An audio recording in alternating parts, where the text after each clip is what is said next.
kids are gonna love this one. Do you think these are as overrated as I do? Yeah.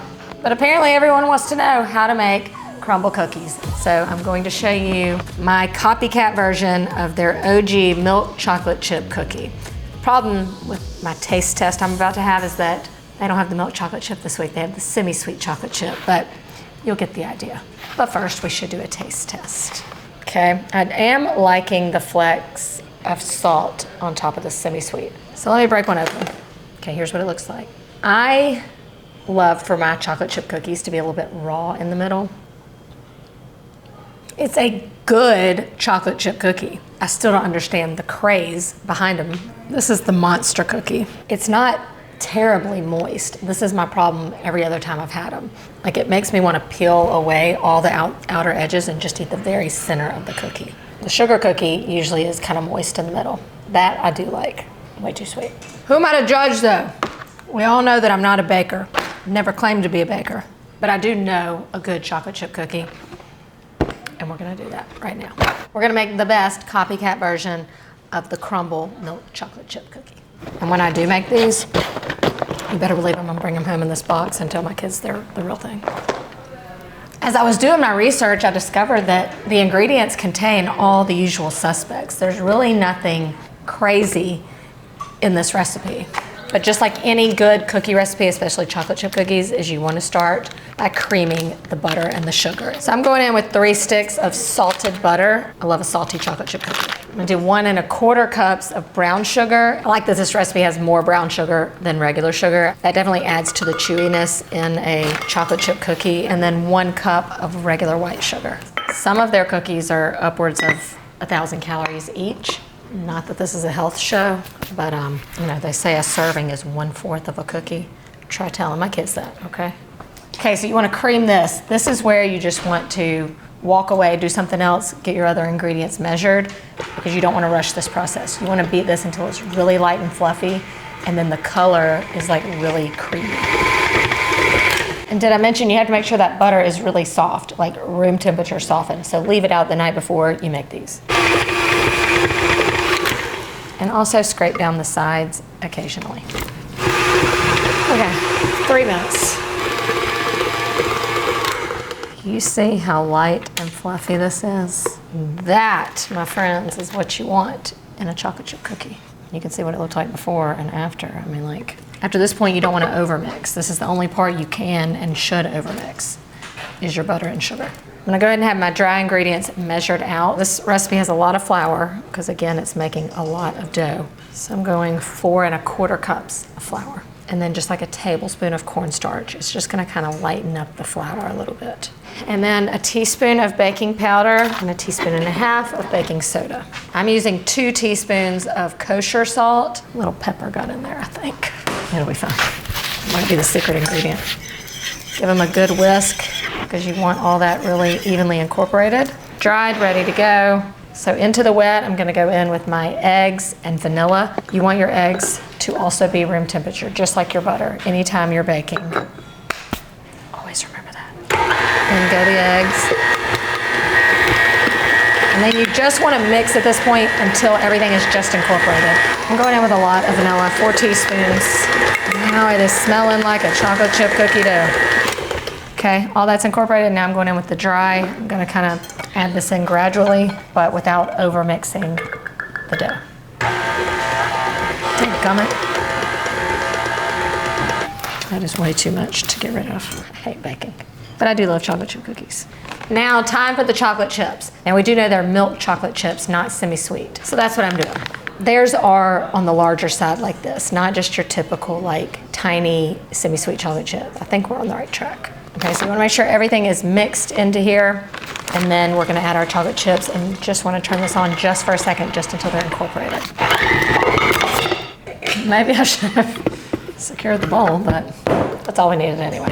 You can see how thick this dough is. That's on purpose, because we want these cookies to have the structure. That's what gives them that like perfect shape. You know, this is not the dough that we're just gonna put onto the pan into just plain balls. We're gonna kind of shape these onto our pan, which is, I think, one of their secrets.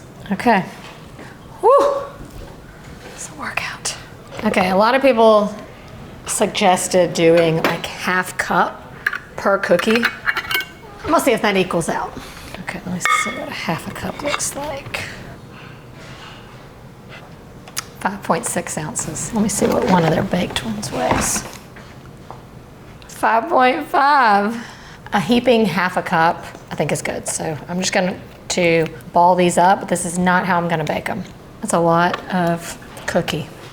12 big old cookies. Okay, so I do need to factor the cost in here because I know we are coming out way better making our own. So now I'm going to chill them. You can either stick them in the freezer for like 20 to 30 minutes or in the refrigerator for about an hour. I'm going freezer because we don't have that kind of time.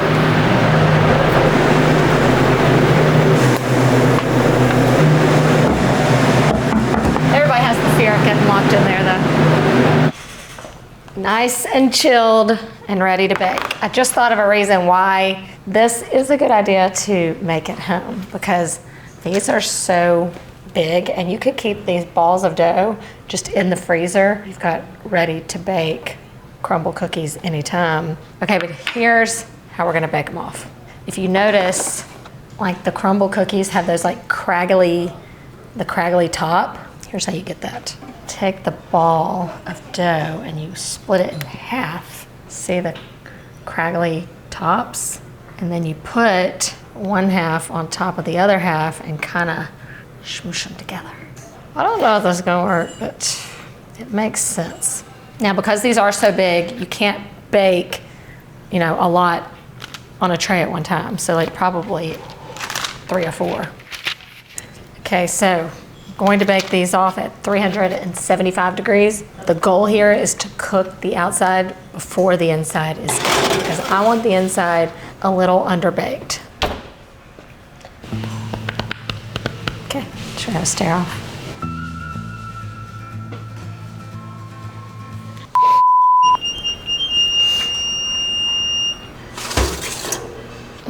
I also saw this little trick. If they're not perfectly round, I mean, they look good. They look thick. I feel like mine are gonna be undercooked in the middle. I think I'm gonna try a little something else while these cool. Okay, so for round 2, because I'm worried that those got a little fat in the middle, that they're gonna be way undercooked. Even though I like it like that, this is about making the Crumbl version, and theirs is definitely more cooked. I'm gonna kind of flatten them out a little more. That way it's not shaped like this, but more like concave. I don't know, maybe that's the trick. Maybe that's the trick. The stress. Good thing is they don't take forever to bake. Okay, well this just isn't quite right either. These are gonna be more evenly baked. These look the way they're supposed to look. I just need to cook them a little bit longer. Third batch is a charm. This is why I'm doing this so you don't have to. All right, I'm going back to the first method, which is just break it open, stack it on top of each other, not pat it down in the middle. We'll see. I wonder if it's a temperature thing.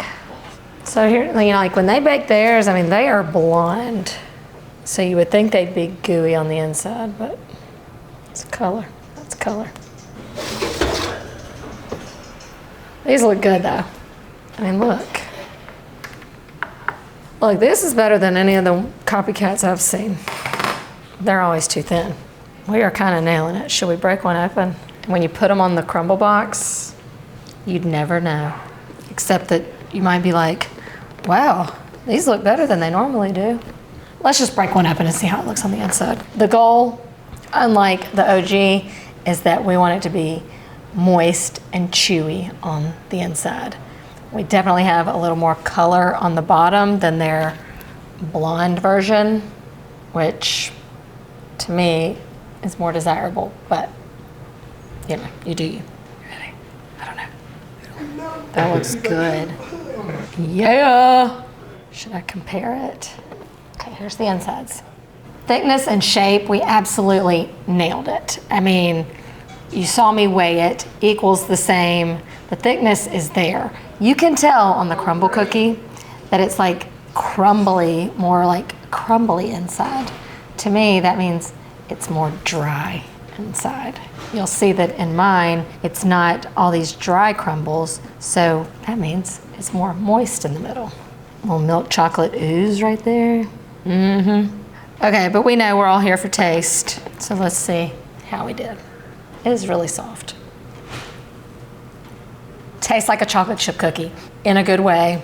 These are really good. You can definitely taste the increased amount of brown sugar in this recipe versus just the classic chocolate chip cookie. I mean, that's it. If you're a fan of over-the-top cookies, but you want better than a mediocre experience, try making these Crumbl cookies at home. I think you're gonna thank me.